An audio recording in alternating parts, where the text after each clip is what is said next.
জয়পুর থেকে আমরা এখন যাচ্ছি বিকানেরের দিকে। আসল গন্তব্য অবশ্য জয়সলমীর। কিন্তু জয়পুর থেকে জয়সলমীরের ডিসট্যান্স প্রায় ৬০০ কিলোমিটার। তো গাড়িতে কভার করতে গেলে প্রায় ১০ ঘন্টা তো লাগবেই। তো সেই কারণে এই ডিসট্যান্সটা কমিয়ে নেবার জন্যই আমরা একটা রাত্রি বিকানেরে স্টে করব ঠিক করেছিলাম। কারণ জয়পুর থেকে বিকানেরের ডিসট্যান্স হচ্ছে ৩৫০-৩৩৪ কিলোমিটার এরকম। মোটামুটি ৫.৫ ঘন্টায় পৌঁছানো যায়। আমাদের ৫.৫ ঘন্টার থেকে বেশিই লেগেছিল। কারণ আমরা অনেক জায়গায় দাঁড়িয়েছি, খেয়েছি-দেয়েছি, এদিক-ওদিক দেখেছি, তারপর গেছি সেজন্য। হাই ফ্রেন্ডস, আমি শিবানী। জয়পুরের পরে এবারে আমি তোমাদের নিয়ে যাব জয়সলমীর। চলো, রাজস্থানের গোল্ডেন সিটিটা একবার ঘুরে আসি। রাজস্থানের রাস্তাঘাট খুব সুন্দর, আর এখন পড়ন্ত সূর্যের আলোয় দিগন্ত মোহময়ী। দেখতে দেখতে আমরা বিকানির স্টেশন পেরিয়ে গেলাম। বিকানিরে আমাদের স্টে ছিল হোটেল রাজমহলে। পৌঁছানোর একটু পরেই অন্ধকার হয়ে গেল, সন্ধে নেমে এলো। হোটেলটা ছিল একদম মার্কেট প্লেসের ভেতরেই। ফুডিং লজিং দুটোই বেশ ভালো ছিল এখানে। পরদিন সকালে উঠেই স্নান আর ব্রেকফাস্ট সেরে বেরিয়ে পড়লাম জয়সলমীরের দিকে। ওয়েদার খুব ভালো ছিল আর রাস্তাঘাট অতুলনীয়। এখানে আরও একটা বিখ্যাত ফোর্ট যার পাশ দিয়ে আমরা গেলাম এখন, জুনাগড় ফোর্ট। খুব ইচ্ছে হচ্ছিল নেমে গিয়ে ভেতরে ঘুরে দেখার, কিন্তু এমনিতেই অনেক ডিস্টেন্স কভার করতে হবে সারাদিনে জয়সলমীর পৌঁছানোর জন্য, তাই যাওয়া গেল না আর। আমরা সোজা বেরিয়ে গেলাম। এই জুনাগড় ফোর্ট তৈরি করেছিলেন 16th সেঞ্চুরিতে রাজা রায় সিং। রেড স্যান্ডস্টোন দিয়ে তৈরি। ফোর্টটা দেখতেও ভারী সুন্দর। পাশ দিয়ে আমরা বেরিয়ে চলে এলাম। রাজস্থান বড় ফ্যাসিনেটিং প্লেস। রুক্ষ মরুপ্রকৃতি, ছড়িয়ে ছিটিয়ে থাকা ধূসর পাহাড়, কাঁটা ঝোপ, আর দূরে দূরে টিলার মতো উঁচু হয়ে থাকা আরও পাহাড়ের সারি। দেখতে দেখতে চললাম আমরা। বিকানের থেকে জয়সলমেরের ডিস্টেন্স ৩৩১ কিলোমিটারের মতো। গাড়িতে ওই ৬-৭ ঘন্টা সময় লাগে। একটানা গাড়ি তো আবার চালানো যায় না, মাঝে মাঝে ব্রেক নিতেই হয়। সে কারণেই ঘণ্টাখানেক একটানা গাড়ি চালিয়ে বালবীরজি একটু চায়ের দোকানের সন্ধান করছিলেন। কোলায়েট বলে একটা জায়গায় আমরা এগিয়ে যখন পৌঁছলাম, তখন সেখানে গিয়ে একটা ব্রেক নিলাম। এই সামনেই আসছে, এই যে ওই জায়গাটা হচ্ছে কোলায়েট। এখানে একটা এমনি ছোট চায়ের দোকান, একটু খাবার দাবার সেখানে পাওয়া যায়। তো আমরা সেখানে নেমে একটা ব্রেক নিলাম। ভালোই হলো, চারদিকটা ঘুরে ফিরে একটু দেখে নিলাম। আর রাস্তার মাঝখানে গাড়ি থামিয়ে চা খাওয়ার মজাই আলাদা। এটা একদম ফাঁকা একটা জায়গা, চারিদিক ধুধু প্রান্তর, শুধু ওই দু একটা দোকান এখানে আছে। ঘুরে ফিরে দেখে একটু চা খেয়ে নিয়ে আবার আমরা বেরিয়ে পড়লাম ওখান থেকে। কোলায়েট থেকে বেরিয়ে আরও কিছুটা এগোলেই পোখরান। পোখরান থেকে জয়সলমীরের ডিস্টেন্স হচ্ছে ১২০ কিলোমিটারের আশপাশ। আমরা এখন পোখরানে পৌঁছে গেলাম। এখানেই আমরা সেদিন দুপুরে লাঞ্চ করেছিলাম। এই বিল্ডিংটা একটা বড় রেস্তোরাঁ অ্যান্ড রিসর্ট। নাম হচ্ছে পোখরান ডেজার্ট রিসর্ট। এখানে আমরা লাঞ্চ টাঞ্চ ভালো করে চারদিকটা একটু ঘুরে টুরে আবার দেখলাম। এখান থেকে বেরিয়ে আমরা তো জয়সলমীর রুটে যাব, আর যারা ডেজার্টের দিকে যাবে, মানে ওই স্যাম স্যান্ড ডিউন বা এই সমস্তগুলো দেখতে যাবে, তাদের রুটটা এখান থেকে আলাদা হয়ে যাবে। স্যাম স্যান্ড ডিউন এখান থেকে খুব কাছে, কিন্তু ৫০ কিলোমিটারের মতো। সেদিন পোখরানে নেমে বেশ কেমন একটা ফিলিং হয়েছিল। এত পড়েছি আর শুনেছি পোখরানের কথা, কারণ এই পোখরানেই 1974 আর 1998-এ দুটো নিউক্লিয়ার টেস্ট হয়েছিল। বইতে পড়া জিনিস চোখে কানে শোনা জিনিস চোখে দেখতে বেশ একটা থ্রিল হয়। এই বিকানের জয়সলমের রুটের ন্যাচারাল ল্যান্ডস্কেপ কিছুটা রুক্ষ হলেও সুন্দর। দুপাশের মাটিতে ডেজার্টের হালকা স্পর্শ আছে। এই রাস্তায় বেশ কয়েকটা দর্শনীয় জায়গাও আছে, যেমন গাজনের palace, Kisan bird sanctuary, Tanot মাতা টেম্পল, এইগুলো সবই এই রাস্তায় পড়ে। সময় থাকলে নেমে দেখে নেওয়াই যায়, কিন্তু আমাদের অতটা সময় ছিল না, তাই সেগুলো আর দেখা সম্ভব হয়নি। জয়সলমের পৌঁছানোর ঠিক আগেই যে উল্লেখযোগ্য জায়গাটি পড়ে সেটা হলো জয়সলমের ওয়ার মিউজিয়াম। এবার আমরা জয়সলমেরে ঢুকে পড়েছি। এটা সত্যিই সোনার শহর, গোল্ডেন সিটি। যা কিছু চোখে পড়ছিল, সে বাড়ি থেকে আরম্ভ করে যে কোনো বিল্ডিং, সবই গোল্ডেন কালারের এখানে।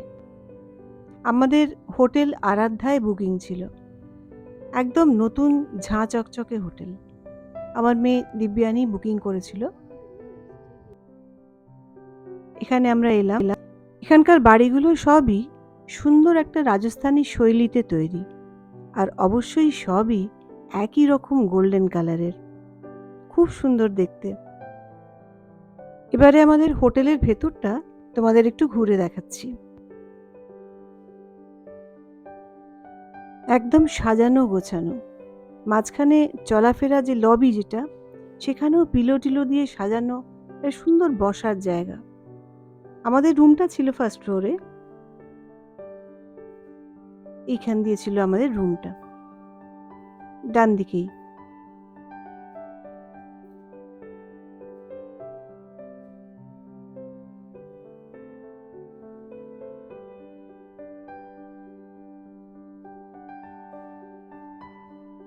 এইটা হচ্ছে আমাদের রুম।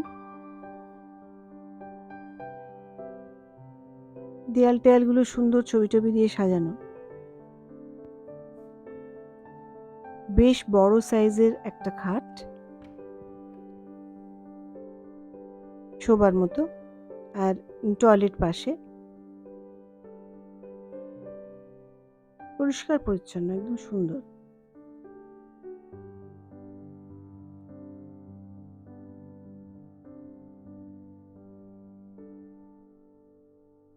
যা যা কিছু দরকার সবই ঘরের মধ্যে ছিল, আর বড় কাঁচের শাটার দেওয়া জানলা, বাইরের দৃশ্যটাও খুব ভালো দেখা যাচ্ছিল। রুম ট্যারিফ মোটামুটি 4000-এর আশপাশ ছিল, যতটা মনে পড়ছে, আর ব্রেকফাস্ট ইনক্লুডেড। সেদিন রাত্রি 10টায় ডিনার করে আমরা শুয়ে পড়েছিলাম। পরদিন ভোর 5টায় উঠে জানলা দিয়ে মুখ বাড়াতেই এই দুটি রাজস্থানী বউয়ের দেখা পেলাম। তারপর একটু বেলা হতেই 9টা নাগাদ ব্রেকফাস্ট করে নিয়ে বেরিয়ে পড়লাম। জয়সলমেরে আজ আমাদের সেকেন্ড ডে। আমরা আজ খুব এক্সাইটেড। সোনার কেল্লা দেখতে যাব, রাজস্থানের লিভিং ফোর্ট। সোনার কেল্লা ছাড়াও এখানে আরও একটি রিমার্কেবল ম্যানশন আছে, যার নাম পাটোয়া হাভেলি। আমাদের গাড়ি যেখানে এসে পার্কিং করলো, সেখানে কিছু ছেলে জটলা করছিল, আর আমরা একজন গাইড খুঁজছিলাম। তো তাদেরই মধ্যে থেকে একজন এগিয়ে এলো। এই হচ্ছে আমাদের গাইড, ওর নাম মায়াঙ্ক। দেখতে হিন্দি সিনেমার নতুন হিরোর মতো, তাই না? কথাবার্তাগুলোও খুব ইন্টারেস্টিং। ওকে নিয়েই আমরা এই পাটোয়া হাভেলি দেখতে গেলাম। আর্লি 19th সেঞ্চুরিতে তৈরি এই বিল্ডিংটি একটি আর্কিটেকচারাল মাস্টারপিস বলা যেতে পারে। It shows the prosperity of Patwa traders. এটাকে একটা লিভিং মিউজিয়ামও বলা যেতে পারে। এটা রাজার প্যালেস নয়, রাদার আ মার্চেন্টস প্যালেস। হাভেলির কারুকার্যের মধ্যে রাজপুতানা ট্র্যাডিশনস আর মুঘল আর্কিটেকচারাল ইনফ্লুয়েন্সের পারফেক্ট ব্লেন্ডিং লক্ষ্য করা যায়।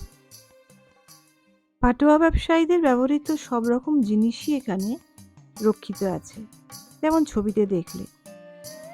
হাভেলির মধ্যে কয়েকজনের নাম উল্লেখযোগ্য, যেমন নাথমাল কি হাভেলি, সেলিম সিং কি হাভেলি, এগুলো এক একজনের এক একটা হাভেলি, সব কটাই সুন্দর। ভেতরের সব জিনিস কিন্তু দারুণ পরিপাটি করে সুসজ্জিত অবস্থায় রাখা। তার মধ্যে খাট, বিছানা, পালঙ্ক সব জিনিস মানে একদম সাজিয়ে গুছিয়ে রাখা। আর দর্শকদেরও প্রচুর ইন্টারেস্ট দেখলাম এই জায়গাটা দেখার জন্য, কারণ প্রচুর লোক ছিল এখানে। সকাল 9টা থেকে আর বিকেল 5টা অবধি এই হাভেলি খোলা থাকে।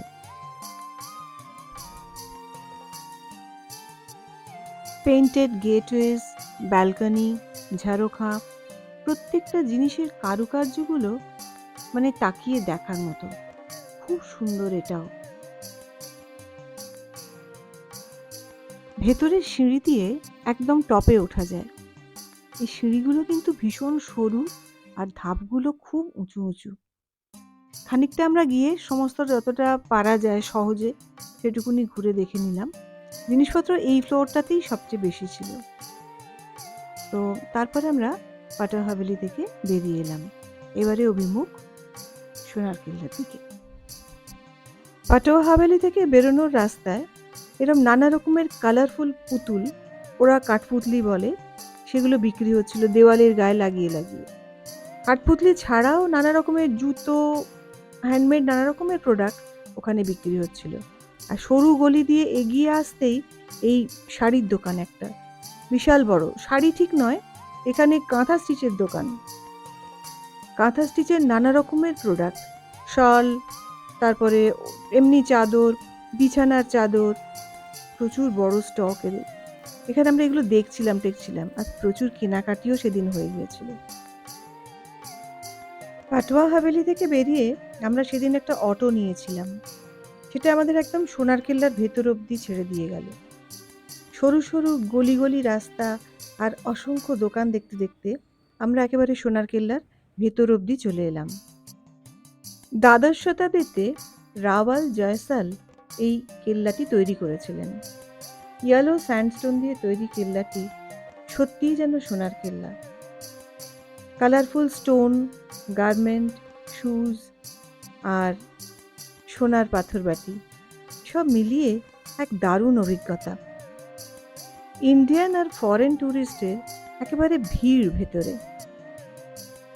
একটা লার্জ পপুলেশন অফ রাজস্থান বাস করে এই ফোর্টের ভেতর। তাদের জীবিকা, তাদের সব কিছু এখানে ভালো করে ঘুরে দেখলেই কেমন সেটা বুঝতে পারা যায়। ফোর্টের ভিতর 7টি জৈন টেম্পল আছে। এই জৈন টেম্পলগুলো ইউনেস্কো ওয়ার্ল্ড হেরিটেজ সাইটের মধ্যে পড়ে। মন্দিরের গায়ের কারুকার্য দেখার মতো। চারদিকে শুধু হাঁ করে তাকিয়ে দেখতে দেখতে যাচ্ছিলাম। এত বিশাল ফোর্ট এতখানি জায়গা জুড়ে। আর এই হচ্ছে সেই সোনার পাথর বাটির দোকান। পাথর বাটিগুলো পাথরের বাটি, দেখতে পুরো সোনার মতন। এই ফোর্টের মধ্যে বহু লোকের বাস, যাদের জীবিকাও অনেকটাই ফোর্ট নির্ভর। এখানে দেখো কত সুন্দর সুন্দর জিনিস দোকানে বিক্রি হচ্ছে, দেয়ালের গায়ে টাঙিয়ে রেখেছে। এগুলোও সব কিন্তু দোকান। এর মধ্যে স্টোনের তৈরি জিনিস, এগুলো সব বিক্রি হয়। ফোর্টের ভেতরে ঘুরতে ঘুরতে লোকাল মানুষজনের সঙ্গে একটু কথাবার্তা বলছিলাম। তেমনই একটা কনভারসেশন এখানে শেয়ার করলাম। सत्यजीत राय का सोनार किला फिल्म को कंप्लीट होने 50 इयर्स कंप्लीट होने के बाद में उसका लड़का जो संदीप राय, उसने डॉक्यूमेंट्री बनाया था। डॉक्यूमेंट्री का नाम था पहलू द 50। अच्छा उस डायरेक्टर का नाम है साधनिक चटर्जी। अच्छा तो उसमें जो मुकुल का जो रोल किया जिसने कुशल चक्रवर्ती का, हाँ हाँ जो कुशल चक्रवर्ती छोटा बच्चे का जो रोल करता है, तो संदीप बाबू को कुशल चक्रवर्ती को मैंने विजिट कराया है। अच्छा आपका नाम बताइए मेरा नाम जरा। मनीष पुरोहित। मनीष पुरोहित। आप तो काफी अच्छा बंगला भी बोल लेते हैं। हाँ, बांग्ला उसी के गले में। हाँ बांग्ला सीखे गए आगे कौन लोग आज सुना सत्यजीत राय फेमस कर दिए। हाँ आगे कौन लोग जानते हो सत्यजीत सोनार किला की हाँ ভোটে ছিল, তারপরে নাম ছিল সোনার কিলা, আগে নাম ছিল ত্রিকুটগড়। त्रिकुटगढ़। अच्छा अच्छा thank you. Welcome sir. Manish পুরোহিতের সঙ্গে এই কথাবার্তা বলছিলেন আমাদের টিমের মিস্টার দেবাশিস দত্ত। কথা বলার পরেই উনি এনথিউজড হয়ে একটা সরু খাড়াই সিঁড়ি দিয়ে ওপরে উঠে গিয়ে পুরো রাজস্থান শহরের এই প্যানোরামিক ভিউটি ক্যামেরাবন্দি করে আনেন। এই ছবিটা উনিই কন্ট্রিবিউট করেছেন। ওখানে এই কামানটিও রাখা আছে। আর এই হচ্ছে পুরো রাজস্থান শহর ফ্রম জয়সলমীর ফোর্ট। ফোর্টের ভেতরে অনেক ছোটোখাটো জুয়েলারি শপও আছে, যেখানে ছোটোখাটো কানের দুল, ব্যাঙ্গলস এসব বিক্রি হয়। সেরকমই একজন দোকানের মালিক দিদির সঙ্গে আমাদের দেখা হয়েছিল। কিছুক্ষণ কথাবার্তা বললাম, তারপরে আমরা অন্যদিকে আবার হাঁটতে লাগলাম। ক্রমশ দুপুর গড়িয়ে আসছিল, আমরা বুঝতে পারছিলাম যে এবারে কিছু খাওয়া দরকার। আস্তে আস্তে ফোর্ট থেকে বেরিয়ে এসে ফোর্টের ঠিক পেছনেই খুব ভালো একটা রেস্টুরেন্টে আমরা সেদিন লাঞ্চ করেছিলাম। দুঃখের বিষয় সেই সময় আমি রেস্টুরেন্টের নামটা মার্ক করিনি, সেই জন্য আজকে তোমাদের নামটা বলতে পারলাম না। কিন্তু ঠিক ফোর্টের পেছনেই আর খুব সুন্দর একটা রেস্টুরেন্ট, খাওয়া দাওয়াও ভীষণ ভালো ছিল। খুব বড় রেস্টুরেন্ট, এবং এখানে আমরা প্রথমবার শেষ পাতে ঘটুয়া কি লাড্ডু নিয়েছিলাম, এবং we were in love with this sweet. এটা হাজার খুঁজেও জয়সলমীরের বাইরে আর কোথাও পেলাম না। লাঞ্চ সেরে আমরা সোজা চলে এলাম গাদিসার লেকে। এটা আর একটা beautiful spot to visit in Jaisalmer. যদিও আমরা দুপুরবেলায় গিয়ে পড়েছিলাম, খুব গরম লাগছিল সেই জন্য। গাদিসার লেক আসলে একটা man made reservoir in Jaisalmer. 12th সেঞ্চুরিতে রাওয়াল জয়সাল এটা প্রথম তৈরি করেছিলেন। থর মরুভূমির শুষ্কতার মধ্যে জয়সলমীরে ওয়াটার সাপ্লাই করাই ছিল এর মূল উদ্দেশ্য। 14th সেঞ্চুরিতে গাদসি সিং এই লেকটিকে আবার রিবিল্ড করেন। এই ওয়াটার কনজারভেশন ট্যাঙ্কটিরও আশেপাশে কিছু ছোট ছোট দোকান আছে, কিছু মন্দির আছে, সেনোটাফ আছে, ঘাটটাট আছে। তো এইগুলো সব দেখে নিয়ে আমরা আবার হোটেলের রাস্তা ধরলাম। জয়সলমীর যে গোল্ডেন সিটি, এ ব্যাপারে কোনো সন্দেহ নেই। যত কেল্লা, যত বাড়ি, যত স্যান্ডডিউন দেখলাম, সব শুধু গোল্ডেন। ফেরার পথে প্রচুর উইন্ড মিল চোখে পড়ল। এটা হলো Jaisalmer wind park, one of the world's largest operational wind farm. জায়গাটা ফোর্ট থেকে খুব একটা দূরে নয়, এবং আরেকটু এগোলেই এখানে আরও দুটো দেখার জিনিস আছে। একটা হচ্ছে আমার সাগর, আর একটা হচ্ছে বাড়াবাগ। আমরা কিন্তু সোজা চলে এলাম জয়সলমেরের সবচেয়ে বড় মিষ্টির দোকানে, ধনরাজ রানমাল ভাটিয়া। এদের দোকানের সব মিষ্টি খেতে দারুণ, আর ঘটুয়া কি লাড্ডু অসাধারণ। চলে এলাম তারপর আমাদের হোটেল আরাধ্যায়। এই যে আমাদের হোটেল আরাধ্যা। আমাদের জয়সলমীর বেড়ানো এবারের মতো এখানেই শেষ। পরদিন এখান থেকে বেরিয়ে যোধপুর চলে যাওয়ার কথা। খুব ভালো লাগলো ছোটবেলার কল্পনার শহর জয়সলমীর। সোনালি বালি আর বালিয়াড়ির সৌন্দর্য মুগ্ধ করার মতোই, সন্দেহ নেই। ফোর্ট, হাভেলি সব মিলিয়ে এক কথায় অপূর্ব। আমাদের নেক্সট ডেস্টিনেশন যোধপুর। আজকের ব্লগটা তাহলে এখানেই শেষ করছি। ব্লগটা দেখো, আর কেমন লাগলো একটু জানিও প্লিজ। পরের ব্লগটা আবার দেবার চেষ্টা করব শিগগিরই। ভালো থেকো সবাই, আবার দেখা হবে, কেমন?